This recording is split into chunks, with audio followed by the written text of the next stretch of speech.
cannot be put into words. Cannot be put into words.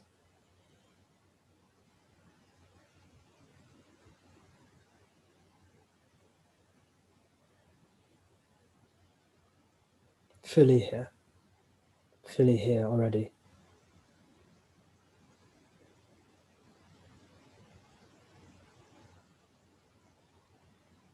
Fully is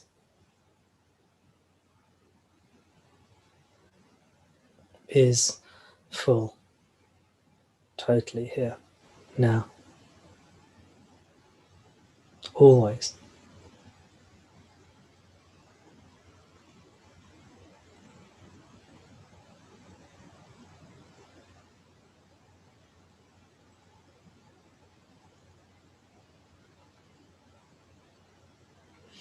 No transmission or communication required.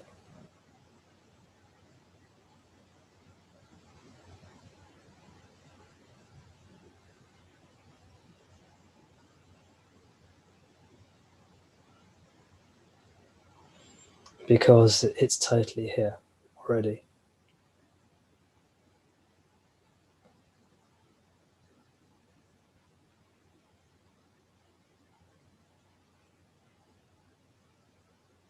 Can everyone hear me okay, actually? Is the sound okay? Good.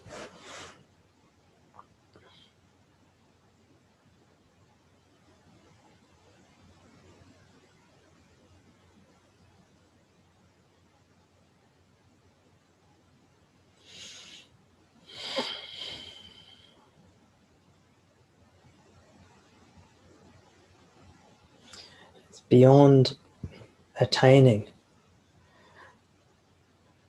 and unattaining.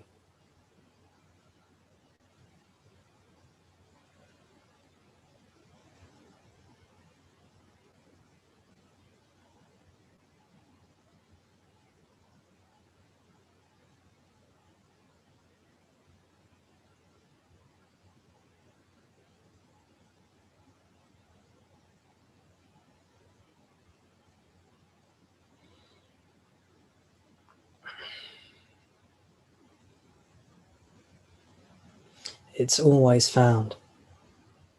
It's always attained.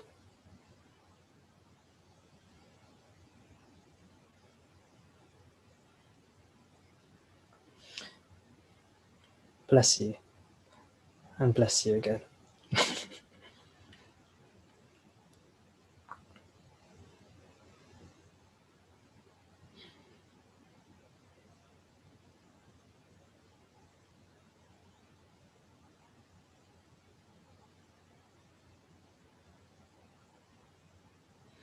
When you look for it, it seems to elude you.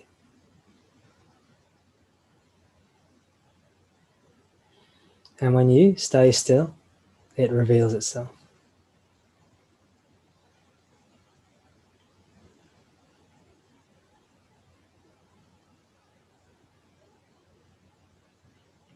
There's a rather old-fashioned, but maybe romantic way that Ramana described this. He said it's like the shy bride in a wedding. When the bridegroom looks directly at her, she meekly looks away.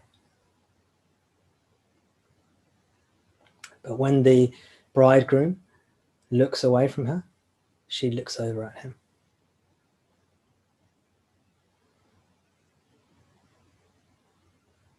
When you seek a self, it eludes you. Shyly, she turns her face away from you. She turns her gaze away from you. And when you stop, she gazes at you. You receive her affection.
trying to find enlightenment, seeking after it, you never find it. Resting, it reveals itself.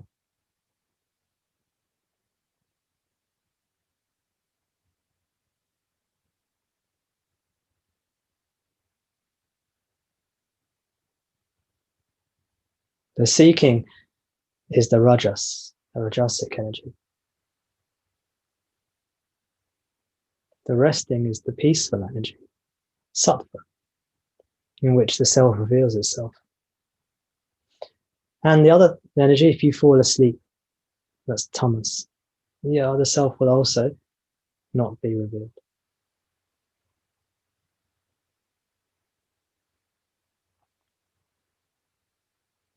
Of course, if we want to be philosophically correct, which we don't have to be, if we want to be philosophically correct, we can say the self is always there.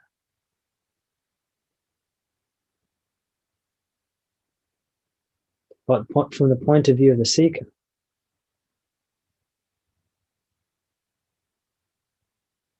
it eludes us in tamas and rajas.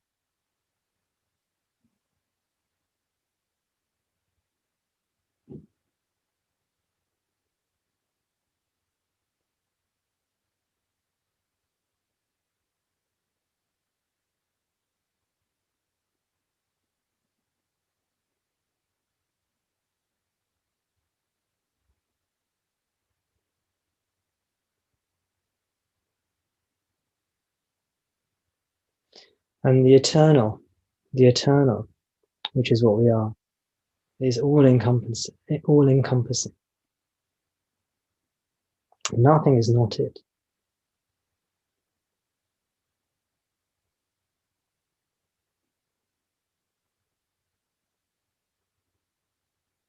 And simultaneously, nothing touches it. It is always untouched.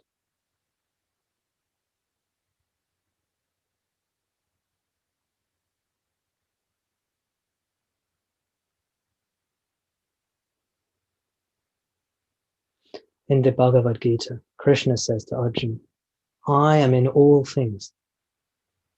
I am all pervading. I am in all things, but no things are in me.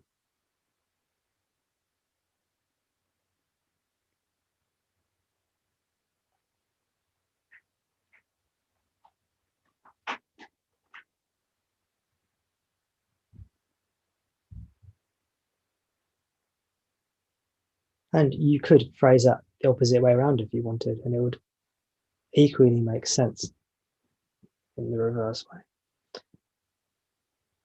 The point isn't the language, it isn't the linguistic phrasing that is important.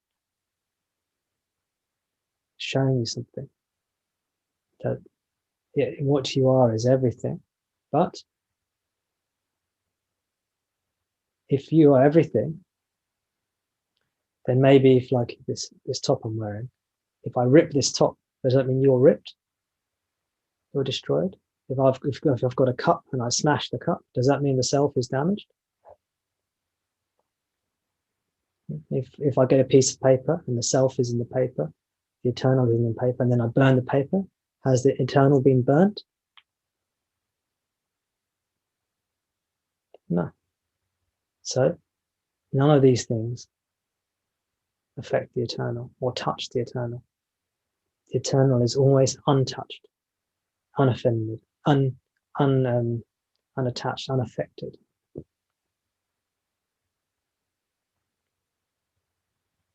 In Sanskrit, asanga, asanga.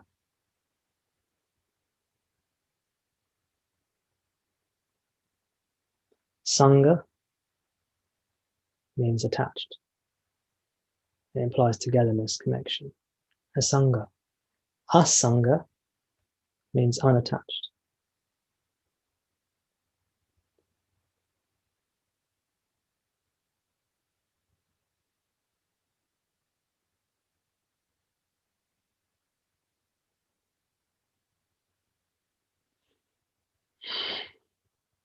All pervading means you're connected to everything.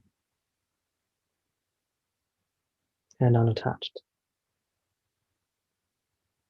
It's just your nature. Just like the sky is blue, it doesn't have to do anything to be blue. Just like water is wet, it doesn't have to do anything to be wet. Just like fire is hot, it's its nature. Your nature, this is your nature. Means there's nothing you have to attain or do to attain this.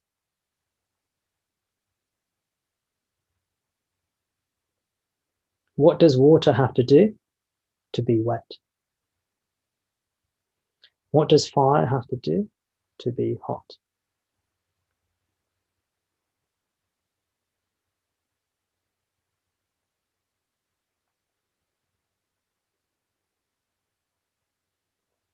What do you have to do to be all-pervading, eternal, unattached?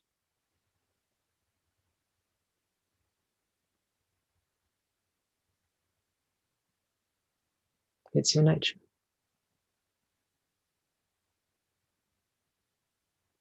What does the lion have to do to become a lion?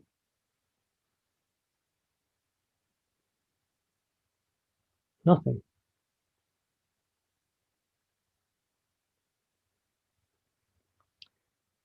Just stop taking itself to be a sheep. Just stop thinking it's a sheep.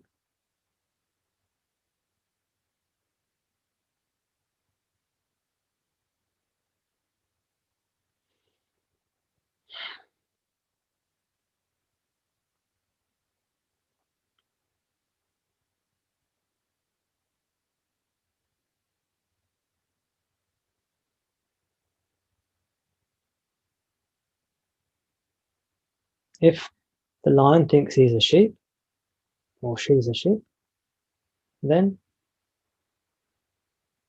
does that mean that he or she is a sheep now? No. But maybe stop thinking that. Stop taking yourself to be a sheep when you're not.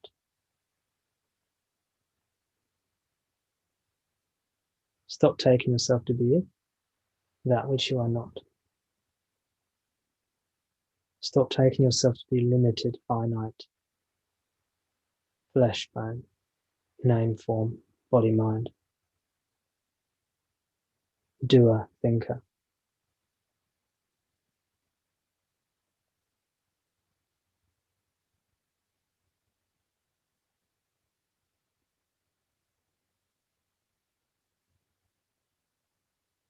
If you are not taking yourself to be that which you are not, if you're a lion and you're not taking yourself to be a sheep or anything like that, if you are not thinking you're anything particular, then what do you have to do to be a lion? Nothing. Just be what you are.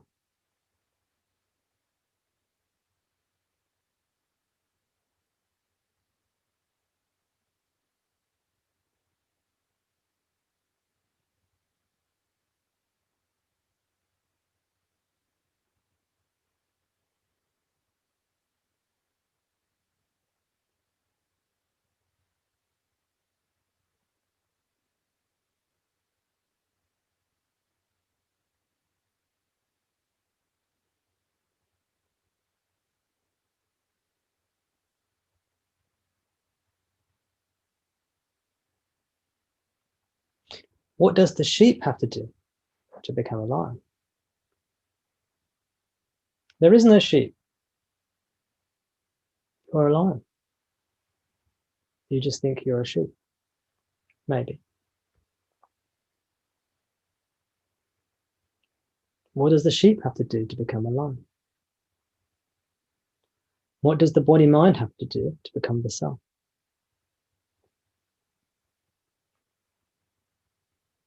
There is no body-mind.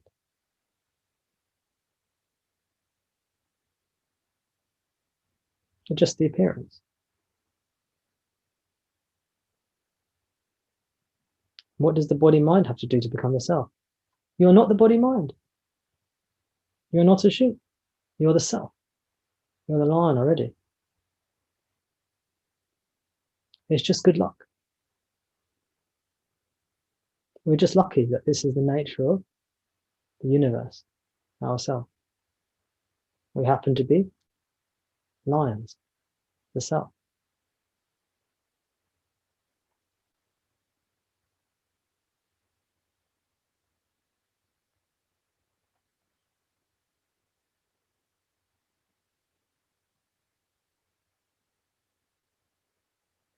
This is why Ramana says, when people say, sometimes when someone asked him, how do I realize the self? He said, you are like somebody who is at Ramana Ashram, asking, how do I get to Ramana Ashram?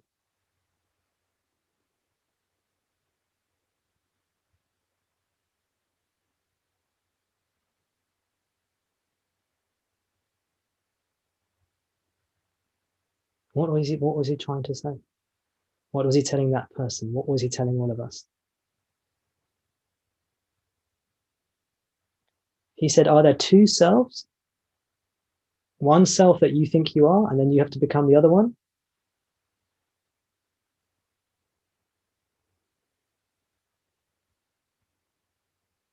Is it that there's a you here that is trying to realize the self over here, over there? No, the self means, well, you know what the self means. The self means you.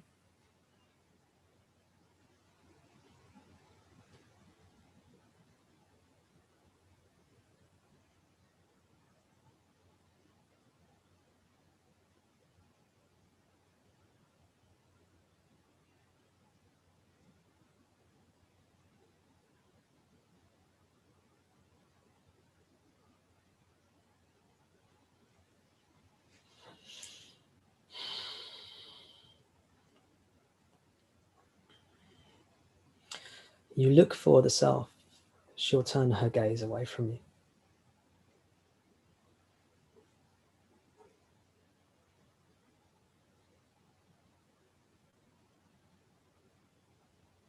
You look for the self, like a shy bride, a shy, demure bride.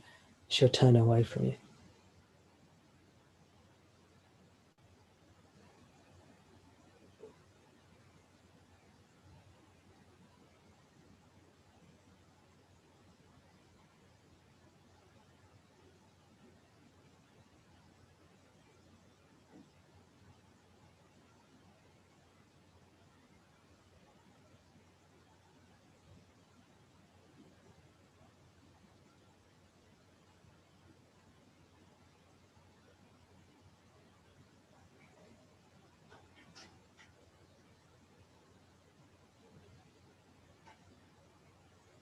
You remain still.